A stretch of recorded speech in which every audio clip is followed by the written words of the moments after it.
buenos días. Gracias a ustedes. Gracias por darnos algunos minutos. Usted que conoce la OEA por dentro, ¿le sorprende algo de lo que pasó ayer? Mire, Carlos, uno desearía como parte de esta América y como colombiano desde luego, que se tomaran acciones colectivas, que la OEA pudiera pronunciarse sobre un tema de tanta importancia y gravedad como lo acontecido en Venezuela.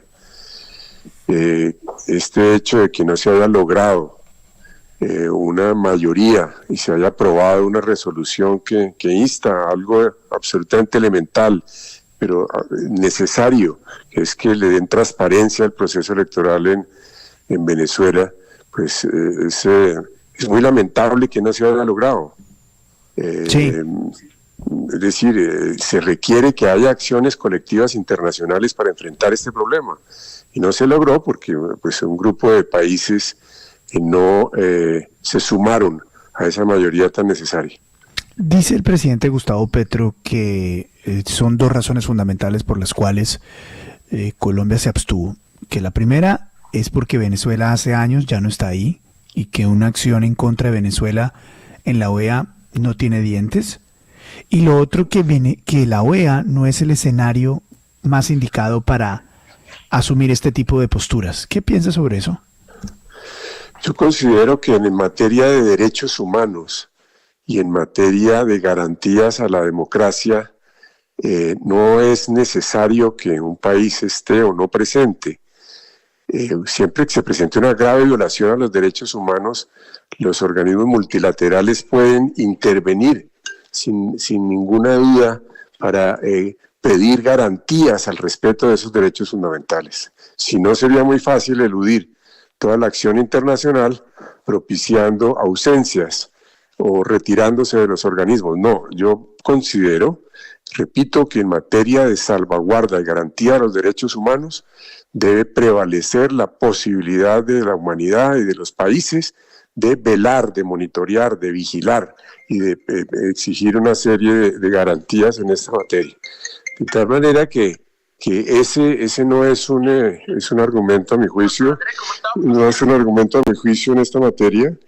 De otro lado, en el mundo del derecho internacional hay algunos países que sostienen que la autonomía, que la soberanía de las naciones debe prevalecer, que no puede caber injerencia. Lo hemos escuchado ya recientemente, ¿no? Nosotros consideramos que esa teoría de la autodeterminación de los pueblos absoluta en materia de derechos humanos y defensa de la democracia no cabe en estos momentos de desarrollo de la humanidad. Por el contrario, los diferentes países deben ser garantes y vigilantes de dos valores fundamentales en América Latina y en el mundo. Uno, que haya democracia, y dos, que haya respeto a los derechos humanos. Por eso yo me discrepo con todo respeto de las opiniones en contrario en esta materia.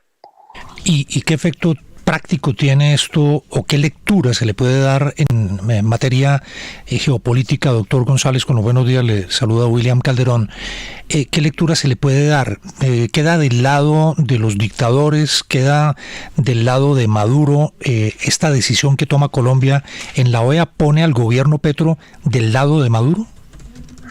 Pues lo que estamos viendo aquí es que algunos países, incluidos Colombia, están optando, al parecer, por un camino que no es el de la acción colectiva a través de la OEA, a través de su asamblea, a través del uso de la Carta Democrática, pensaría yo, sino que acuden a otros mecanismos como puede ser la acción bilateral o la acción de un grupo de naciones.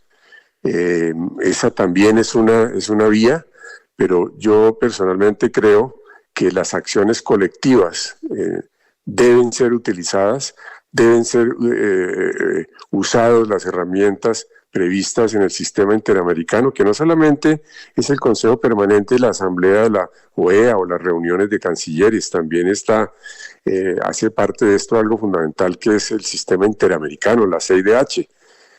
Fíjese usted que ayer se pronunció la CIDH también, en el sentido de que se debe garantizar el derecho a la protesta, en el sentido de que no cabe la persecución a los líderes políticos.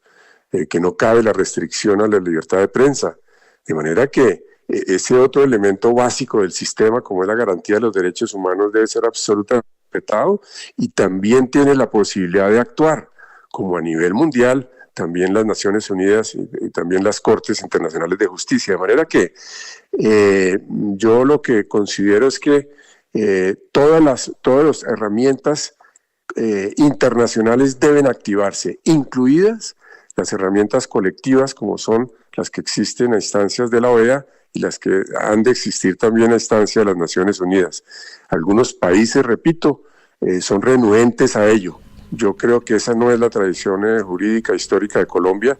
Colombia siempre ha acompañado esas posiciones colectivas y creo que se debe perseverar, se debe insistir en las acciones colectivas. Incluso yo pensaría que se debe aplicar la Carta Democrática, que la Carta Democrática es una herramienta que existe en América cuando quiera que hay rupturas democráticas, cuando hay atentados a la democracia, y aquí estamos en presencia de una de esas eventualidades. Embajador, gusto saludarlo, es Juan Lozano. A lo que usted dice, habría que agregar dos cosas y ahí está mi pregunta. Una, la vergüenza o la desvergüenza de que el presidente había dicho una cosa por la mañana y luego su embajador actuó en contravía por la tarde.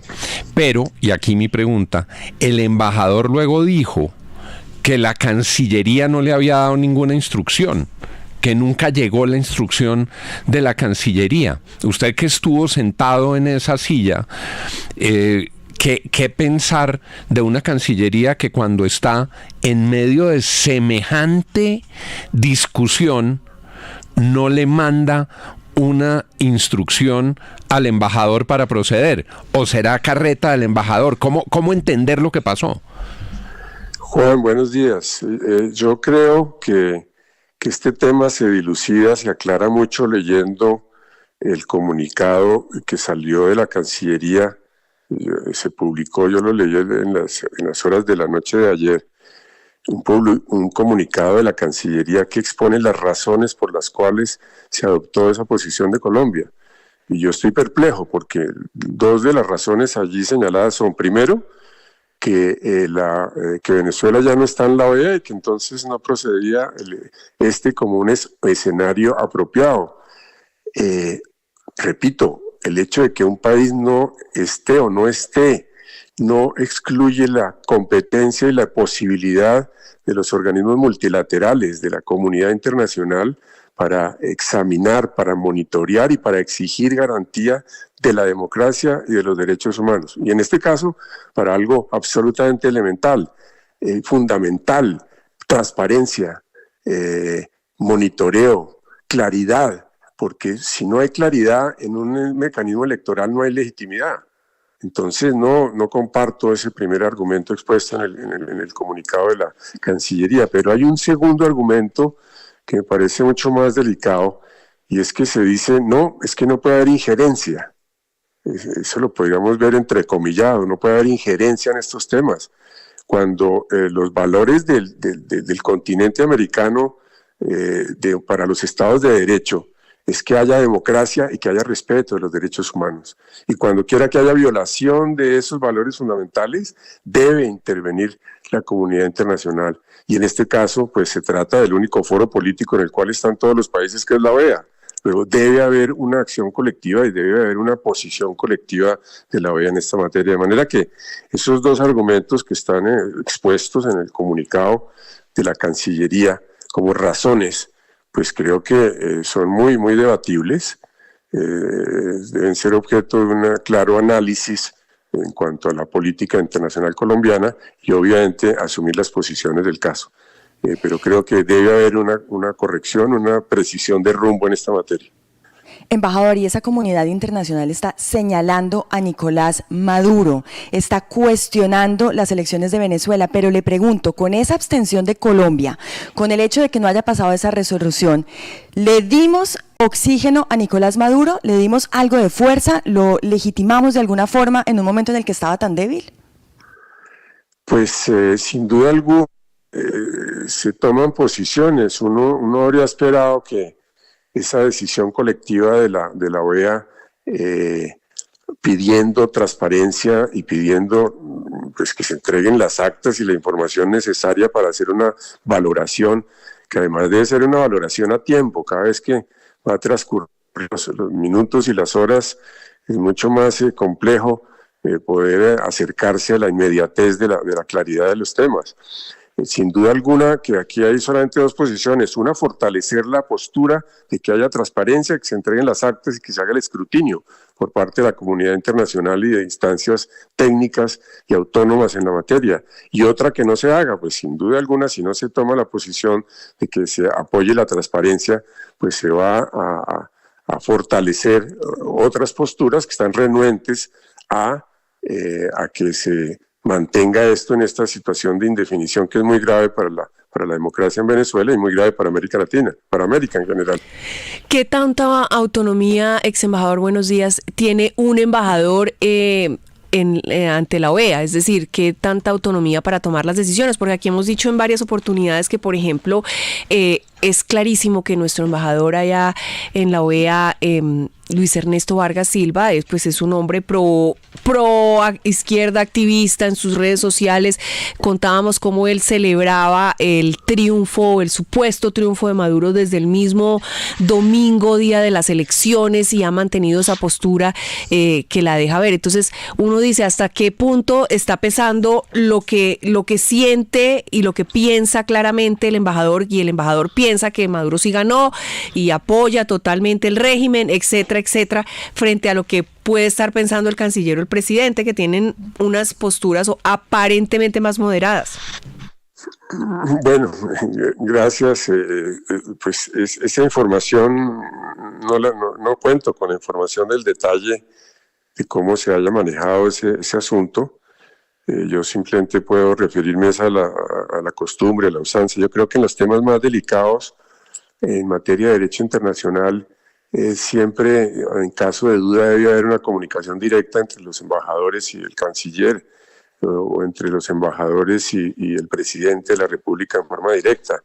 Esa es por lo menos mi experiencia, pero yo no sabría decir en este tema, no tengo la información pertinente, no podría pronunciarme sobre el particular, pero mi consejo y lo que yo he registrado, lo que yo aconsejaría, repito, en la materia internacional, es que haya una comunicación muy directa cuando se trata de temas tan delicados entre los embajadores, el canciller y el presidente de la República. Embajador, lo saluda Juan Carlos Iragorri desde Madrid. La OEA es un foro, como dice usted, importantísimo, es un foro de discusión importantísimo y no hay ninguno parecido en donde haya tantos países integrándolo. Pero fíjese usted, ahí en la OEA existe esa carta democrática y dictan unas resoluciones y hacen unos pronunciamientos. Pero la pregunta en concreto es, ¿no será que todo eso no sirve para nada?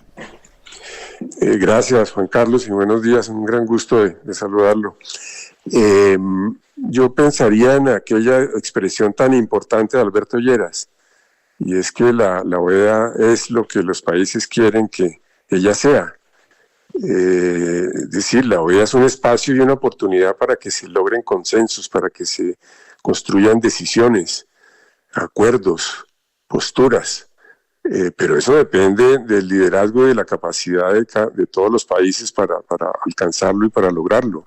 Sin duda alguna, desde luego, creo que hay que hacer un análisis permanente de la institución para mejorarla. Yo creo que requiere mucha mejoría. Hay que estimar la posibilidad de revisar qué nuevas funciones y cómo mejorar la capacidad de cumplir las funciones tan importantes que tienen, sobre todo en materia de democracia, en materia de derechos humanos, en materia de seguridad.